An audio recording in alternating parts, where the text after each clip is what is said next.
Bienvenue à toutes et tous en direct sur C17 Info. 17 minutes pour convaincre. Nous recevons Antoine Collin. Antoine Collin, bonjour. Bonjour. Alors Antoine Collin, vous avez 48 ans, vous êtes enseignant-chercheur en mathématiques à l'Université de La Rochelle. Vous êtes tête de liste Lutte ouvrière et c'est votre 3e candidature en tant que tête de liste au municipal rochelaise. Alors première question pour apprendre à vous connaître, qu'est-ce qui fait qu'on se dit à un moment donné qu'on va d'abord être candidat au municipal en tant que tête de liste et là en l'occurrence une 3e fois en tant que tête de liste? Alors, c'est d'abord, avant tout, de faire entendre le camp des travailleurs dans l'élection parce que c'est le mieux qu'on puisse faire. On mène une liste dont je suis très fier d'ailleurs, une liste qui est composée de travailleuses et travailleurs, ceux qui font tourner toute l'économie mais qui n'en récoltent pas les fruits, des marins-pêcheurs, une maçonne, des étudiants salariés, des travailleurs de l'industrie nautique, des aides à domicile, des personnels hospitaliers, des conducteurs de bus, etc. Et effectivement, c'est ceux qui font tout marcher et qui ont le pouvoir de changer la société parce que toutes les richesses produites dans la société, c'est par eux.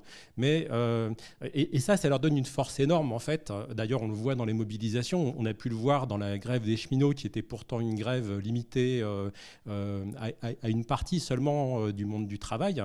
Mais même à cette échelle-là, ça a bloqué, on a vu le pays et les travailleurs ont une force inimaginable. Eh bien, cette élection, c'est l'occasion d'affirmer cela et de dire que bon, même si les cheminots sont allés jusqu'au bout de leur force peut-être, enfin c'est pas dit que ça continue pas, ceci dit, en tout cas le problème n'est pas réglé et c'est comme ça qu'on le réglera par un mouvement généralisé. L'élection c'est le moyen de prolonger ça et d'affirmer ces idées-là dans les élections municipales à La Rochelle, comme d'ailleurs à Rochefort aussi où mes camarades se présentent et comme dans 240 villes en France. Alors, une campagne municipale, c'est une tête de liste, une équipe, vous en avez parlé à l'instant, c'est aussi un projet. Ce projet, vous avez voulu le construire autour de quoi? Vous avez fait la part belle à quoi dans votre projet?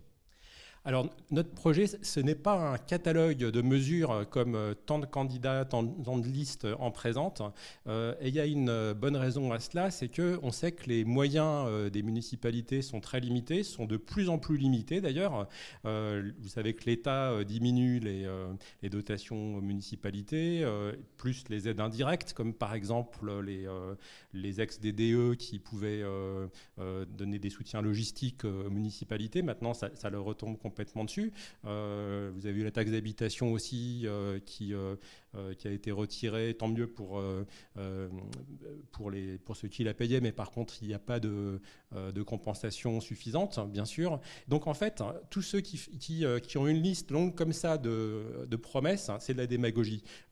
Nous, on se garde bien de dire ça. Alors, ça n'empêche pas de dénoncer, bien sûr, quand les mairies mènent des attaques par exemple, contre les territoriaux de La Rochelle, comme ça a eu lieu, on pourra en parler. Mais nous, ce qu'on va dire, c'est que tout ce qu'on obtiendra, c'est en se battant, c'est par la lutte. Et un maire, le mieux qu'il pourra faire, eh bien, c'est de défendre cette idée-là. Si on était en mesure d'avoir une mairie, ce serait ça qu'on pourrait faire, c'est être du côté de ceux qui se battent et les aider à élargir leur lutte. Alors, pour apprendre aussi à mieux connaître votre projet, il y a des thèmes qui se sont invités dans la campagne municipale à La Rochelle comme ailleurs. L'un des thèmes, c'est l'environnement, l'écologie, bien sûr.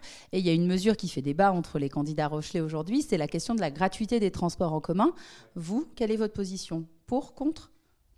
Alors, je peux dire, bon, je serais absolument pour qu'il y ait des transports gratuits ou qu'il y ait des salaires suffisants pour que ce ne soit pas un problème de payer 1,30 €, comme c'est le cas pour beaucoup de mes voisins. J'habite Villeneuve-les-Salines et j'ai bien des voisins qui viennent à pied en ville par tous les temps parce que c'est trop cher pour eux, tout simplement, de payer ça plus le retour. Donc, effectivement, oui, il faudrait les transports gratuits, mais le problème, qui finance ? C'est toujours le même problème. Si on met les transports gratuits, est-ce qu'on ne va pas prendre sur le budget du logement social? Et si on rallonge comme il faudrait le budget du logement social, est-ce qu'on ne va pas prendre sur le budget du CCAS? Je crois d'ailleurs qu'il y a des suppressions des non-renouvellements d'emplois précaires au CCAS de prévus. Voilà. Donc c'est forcément une équation sans solution si on n'est pas prêt à s'en prendre aux grosses fortunes. Et ça dépasse bien sûr le pouvoir d'une municipalité. À la pas le pouvoir de taxer les grosses fortunes. Mais par contre, c'est pas du tout hors du pouvoir des travailleurs en lutte. Et c'est ça qu'on veut défendre comme idée et comme perspective. Et y compris dans cette élection, c'est le mieux qu'on pourra faire. Alors, autre thème, vous l'avez évoqué il y a quelques instants, le logement. Se loger à La Rochelle, c'est une préoccupation des Rochelais. Le prix de l'immobilier qui flambe, la question des meublés, du tourisme, d'Airbnb, tout ça, c'est des sujets qui reviennent de manière récurrente. Quelle est votre position par rapport à ça? Vous, demain, maire de La Rochelle, qu'est-ce que vous faites par rapport au logement?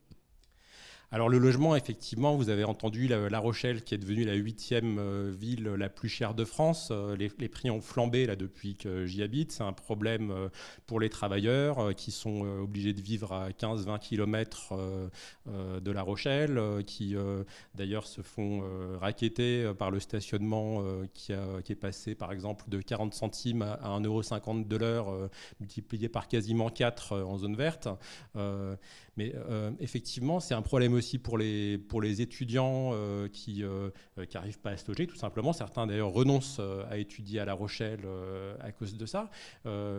Alors, quoi faire? Eh ben, bien sûr qu'il faudrait plus de logements sociaux. Il y en a déjà un certain nombre à La Rochelle, mais c'est ce qui suffisait il y a une vingtaine d'années ne suffit plus, ça c'est évident. Mais encore une fois, si on donne plus d'argent pour les logements sociaux, où est-ce qu'on prend l'argent? Et donc ça repose le problème effectivement de ponctionner les grosses fortunes. Et ça, ce sera une question de mobilisation. Par contre, ce qu'un maire pourra faire, bien sûr, c'est par exemple soutenir un maire qui serait du camp des travailleurs, bien sûr, ou des élus qui seraient du camp des travailleurs, c'est soutenir les associations qui luttent contre les expulsions, soutenir quand un locataire est menacé d'expulsion, être avec lui, empêcher cette expulsion.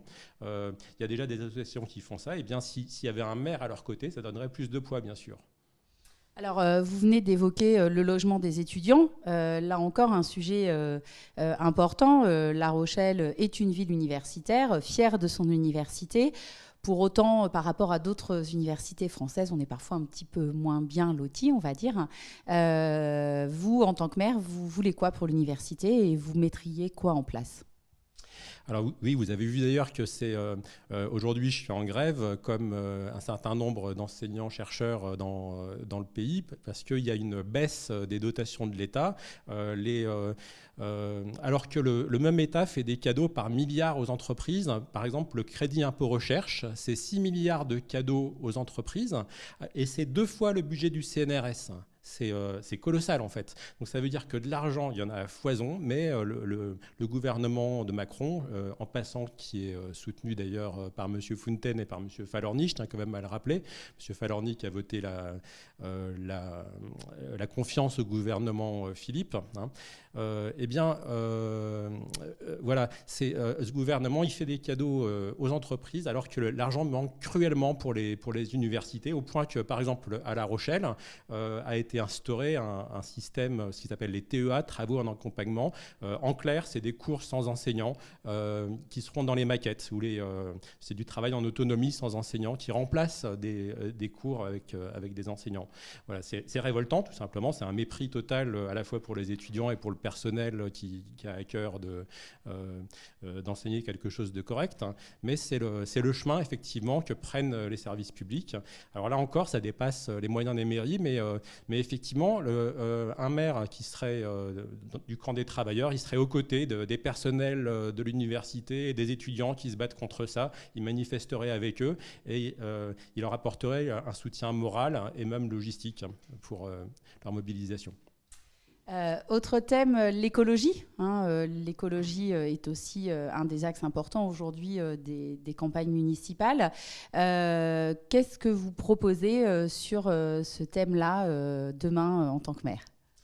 Alors, l'écologie, c'est un vrai problème. Le réchauffement climatique, c'est un problème grave, bien sûr. Mais l'écologie, ça donne lieu dans cette campagne à des propositions démagogiques et du greenwashing. Les mêmes qui soutiennent le gouvernement Macron, comme M. Fontaine et M. Falorni dont on parlait, le gouvernement Macron donc, Macron qui remplace les trains par des autobus, qui remplace les trains de fret par des par des camions sur les routes. Donc ça contribue autrement au réchauffement climatique que les petites mesures municipales sur le vélo, et surtout que culpabiliser les gens en leur reprochant de prendre leur voiture, en prétendant qu'en augmentant le parc-mètre, ça incitera les gens à prendre le vélo, alors qu'on sait très bien qu'il n'y a pas quand on habite à 20 km de la ville, on ne va pas venir en vélo sur des routes dangereuses en plus. Ouais. Donc c'est beaucoup de démagogie, voilà, en résumé. Alors, il y a des propositions sur de la plantation d'arbres, reverdir la ville, etc. Est-ce que ça, ce sont des choses, vous, que vous souhaitez mettre en place concrètement ? Mais tout ça, moi, je ne vais vraiment pas rentrer dans un catalogue de propositions comme ça. Nous, c'est autre chose qu'on a à dire. Bien sûr, je ne suis pas contre les arbres, c'est pas ça. Mais là, il y a une situation sociale qui est catastrophique pour le monde du travail, et c'est bien ça le problème. Et les problèmes écologiques, en fait, ils sont liés à ça. Ils ne sont pas liés à quelques arbres que va planter le maire. Ils sont liés au fait que cette économie, elle est contrôlée par des grands groupes, des multinationales, qui font la pluie et le beau temps, qui sont prêts, vous vous rappelez, à truquer leurs tests, comme non seulement Volkswagen, mais aussi les groupes français, Peugeot et Renault, qui faisaient pareil d'ailleurs. Voilà. Et ces problèmes graves, on pourra les régler qu'en s'attaquant à la racine, c'est-à-dire au système capitaliste. C'est pour ça qu'on est des communistes révolutionnaires, hein, qu'on pense qu'il faudra complètement changer la société, et que tous ces problèmes-là, ils auront leur solution à condition de prendre le problème comme ceci. Voilà. Est-ce que, en tant que maire, on peut, et ça fait partie peut-être de vos propositions, est-ce qu'on peut agir justement sur l'emploi ? Est-ce que ça, c'est quelque chose que vous souhaitez mettre en avant et sur lequel vous avez des propositions à présenter aux personnes qui nous regardent ? Alors, pour agir sur l'emploi, il faut des moyens. Bon, les mairies, à leur petite échelle, il y a des associations, il y a des régies de quartier qui contribuent à l'insertion, mais ce qu'il faudrait, c'est des emplois vraiment correctement payés. Pour vivre de son salaire décemment, il faut au minimum 1 600 euros, mais c'est un minimum. C'est pas seulement des emplois d'insertion. Ceci dit, ils sont bien sûr utiles pour ceux qui les ont. Dans ma cité, à Villeneuve, le hall est nettoyé par des emplois d'insertion de la régie de quartier, les abords de l'immeuble aussi de la même manière, et on se rend tout de suite compte d'ailleurs quand ils sont en vacances parce que c'est dégueulasse autour de l'immeuble, donc ça montre bien que c'est utile. Mais pourquoi est-ce que c'est pas avec des vrais salaires ? Alors effectivement, il faut des moyens, ce qu'un maire pourrait faire, eh bien, c'est être aux côtés des travailleurs qui se battent contre les licenciements, faire le contraire de ce que fait la mairie actuelle, c'est aussi répartir le travail entre tous. L'équipe municipale actuelle, par exemple, s'est attaquée au temps de travail des personnels municipaux. Elle leur impose de travailler plus pour le même salaire. C'est exactement l'inverse qu'il faudrait. Alors bien sûr, ça demande des moyens, mais on peut au moins se battre pour, au lieu de contribuer justement à faire l'inverse. Et un maire donc, qui serait du camp ouvrier, eh bien, il serait aux côtés des travailleurs qui se battent contre les licenciements.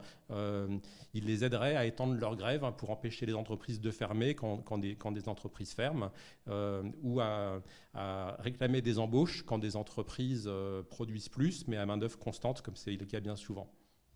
Alors, autre thème important dans une ville, c'est la culture. La Rochelle dispose d'un certain nombre d'outils culturels, sportifs. Pour vous, ces outils sont satisfaisants, pas satisfaisants ? Il y en a assez, il y en a trop ? Quelle est votre position ? Écoutez, il n'y en a jamais trop, mais le problème, c'est aussi qui va en bénéficier. On peut faire des projets culturels superbes, hein, mais est-ce que ça va bénéficier aux travailleurs des quartiers populaires qui rentrent fatigués du boulot ? Le problème, c'est aussi de permettre aux enfants des écoles, depuis le plus jeune âge, d'avoir accès à la culture et de s'intéresser, parce qu'après, ça devient une habitude.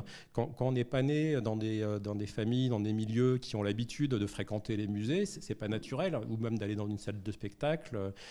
Quand on va à la Coursive, il y a une très bonne programmation, mais je vois pas beaucoup de gens de mon quartier, en général, en tout cas des immeubles HLM fréquentés. Voilà, et c'est pas qu'une question de prix. Bon, en plus, il y a le prix, mais même en payant moins cher, c'est une question effectivement d'habitude. Donc, il y aurait besoin de développer l'éducation aussi. Ouais. Alors, l'éducation, peut-être, il nous reste quelques minutes avant que je vous passe la parole pour conclure. L'éducation, une proposition ? L'éducation, moi je suis très content qu'il y ait un certain nombre de jeunes qui prennent le chemin de la lutte. Des jeunes étudiants, des étudiants salariés justement qui ont du mal, enfin qui rencontrent finalement les mêmes problèmes que les travailleurs et qui se battent depuis l'année dernière et à nouveau cette année contre les TEA dont on parlait tout à l'heure, là, les enseignements sans enseignants, mais aussi les jeunes du lycée Valin qui se battent contre la réforme du bac parce qu'ils ont bien compris que derrière cette réforme, c'est un problème de moyens, qu'on leur retire des moyens pour l'éducation. Ils se battent d'ailleurs aux côtés de leurs enseignants, bien souvent, qui sont solidaires d'eux. Et ils ont contre eux, alors bien sûr leur proviseur, mais derrière surtout le ministère de l'Éducation et le rectorat, voilà, qui les a traités avec mépris. Heureusement, ils ont réussi à les faire reculer sur les sanctions, mais voilà, je pense que ce qui me touche beaucoup, voilà, c'est ces jeunes qui commencent à comprendre, peut-être aussi parce qu'ils voient leurs parents en grève, ils commencent à comprendre les ressorts de la société et comment on changera cette société. Ça me rend optimiste. Alors, ça fait 15 minutes que l'on échange ensemble, Antoine Collin. Je vais vous laisser regarder la caméra juste ici et vous adresser aux Rochelaises et aux Rochelais qui nous regardent. Oui, alors bon, d'abord, merci de m'avoir donné la parole. Donc, je